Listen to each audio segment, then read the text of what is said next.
I feel like running my Model 2 on 240 today. Let's get that set up.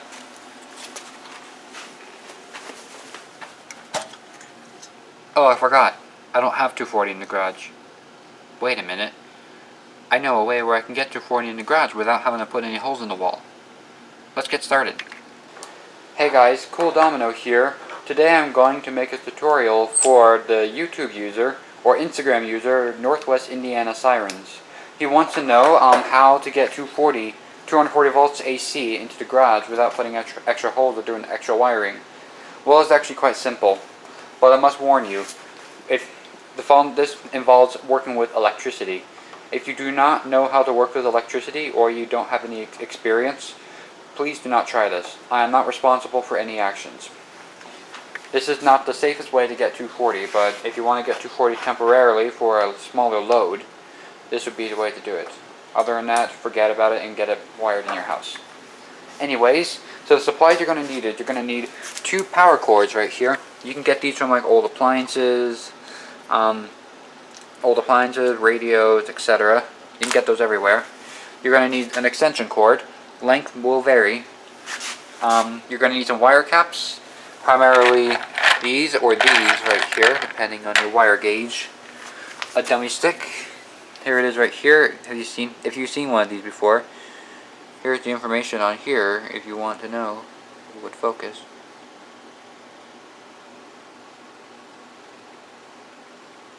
So that's the information there, in case you care to know. You're also going to need a multimeter as well. It doesn't have to be this specific multimeter here, but I happen to have it. And you're also going to need a switch box. That'll be a separate tutorial on how to make that, or make a simple one, simple switch box. And of course, you're also going to need your siren as well. My siren right here is a Model 2, but any siren will work. I do not recommend doing anything else but a Model 2. Your primary load, I recommend just doing 10 amps or less. So let's go ahead and get started. Electricity safety at all times. Thank you. If you don't know what a standard outlet looks like right here, this is what one looks like right here. This one is your live right here. This is your neutral, and this is your ground right here. It's a good idea to have a ground connected to somewhere, like connected to the base of your siren. So what we're looking for is these two, is the live right here. There's one live here, and there's one live here. You want to look for those 2 lives. Go ahead and plug in your extension cord to any outlet besides the outlet that you're going to be using as well. Go ahead and plug this one in. Now go ahead and grab your multimeter, set it to voltage AC, grab your other end of your extension cord, and just set it nearby. Go ahead and probe the neutral and the live. By the way, do not touch the metal tip on here. And probe the live, just like that. You should be getting around 120 volts AC. Now, probe the live and neutral on here, and you should also be getting 120 volts AC. But what you want to look for is when you probe a live, if you probe one live and then you probe the other live, you should be getting around 240 volts. However, that outlet over there is GFCI protected, which means it must come out live and return to neutral. In this case, we're not using the neutrals. So if you try to power your siren with this one right here, this will trip. For an example, if you can't find an outlet that is live and neutral, like probe one live and then probe the other live, if it would stay in, you shouldn't be getting anything. Go around your house and find 2 outlets that are not GFCI protected and that add up to 240. I'll be right back once I find it. By the way, in case you don't know what a GFCI is, this is a GFCI protected outlet right here. If you've seen these outlets with these kind of buttons, do not plug in your extension cord to one of these. It would not work. Alright, so I'm at the point where I found 2 power cords where both of them are not GFCI protected, and they add up to 240 volts AC. You can see here I'm probing one live here, and then looking at your outlet again, this is your live. So go ahead and probe the other live, and you should be getting 240 volts AC, which is true in this case. So go ahead and leave this extension cord here. Sometimes what you have to do is you have to go to the other side of the house to find it.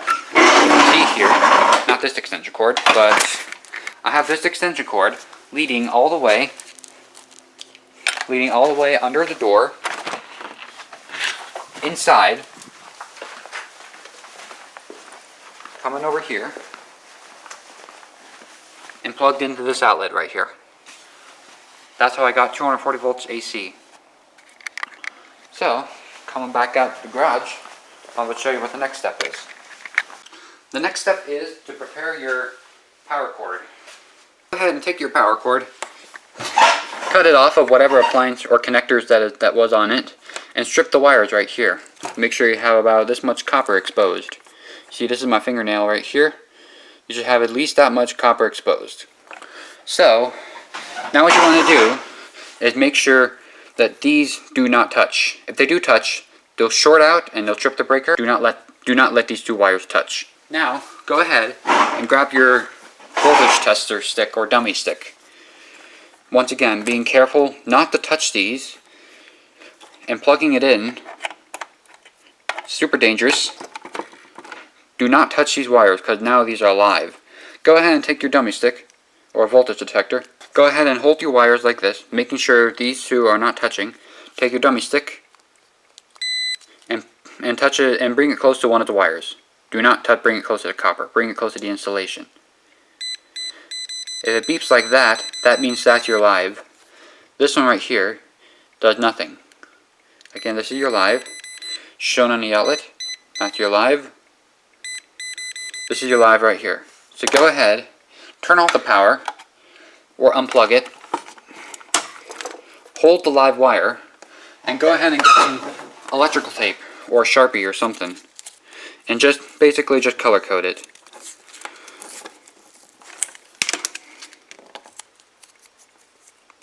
Like that. That's an important indicator. Some power cords, like this one right here, does have the live mark. Live is always black. Neutral is white. So, once you have your two extension cords, or power cords, figured out, go ahead and set these aside right now.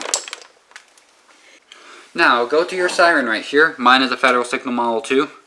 And go ahead and get your two power cords right here.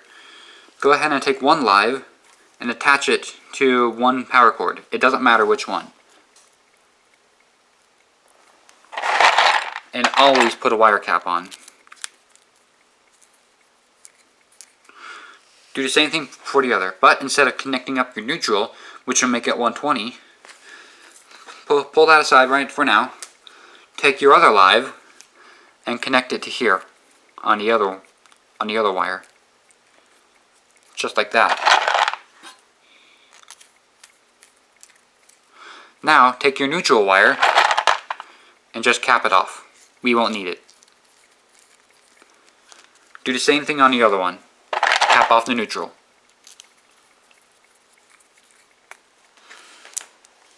Now, coming back over here, set one power cord by your extension cord. Bring your Siren a little closer. Now go ahead and take your switch box right here and set it beside it, or your other power cord. It's best to have a switch in line, but since I do have a switch in line, I'm just going to plug this in right now. Leave it as is.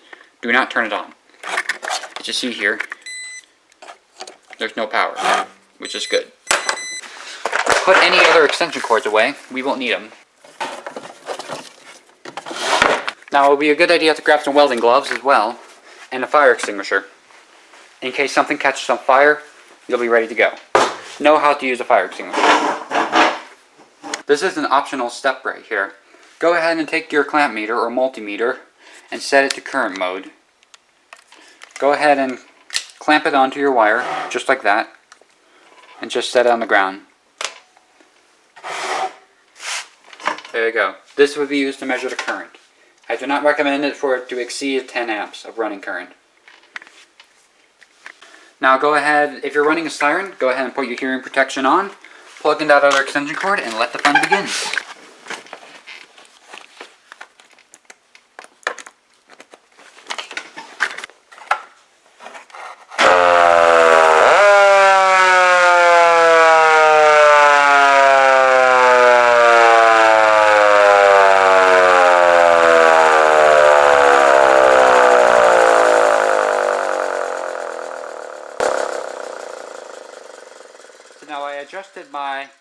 gain right here.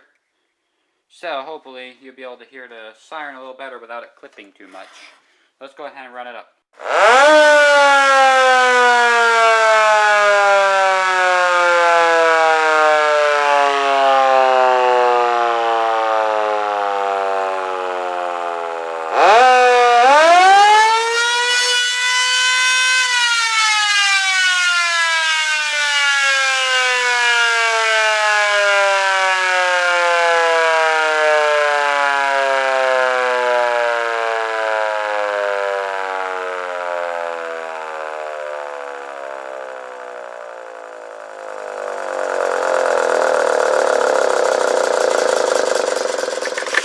Once you're done having fun, go ahead and unplug this extension cord. First, unplug this one first, and then unplug this one, like that, once you're done having fun.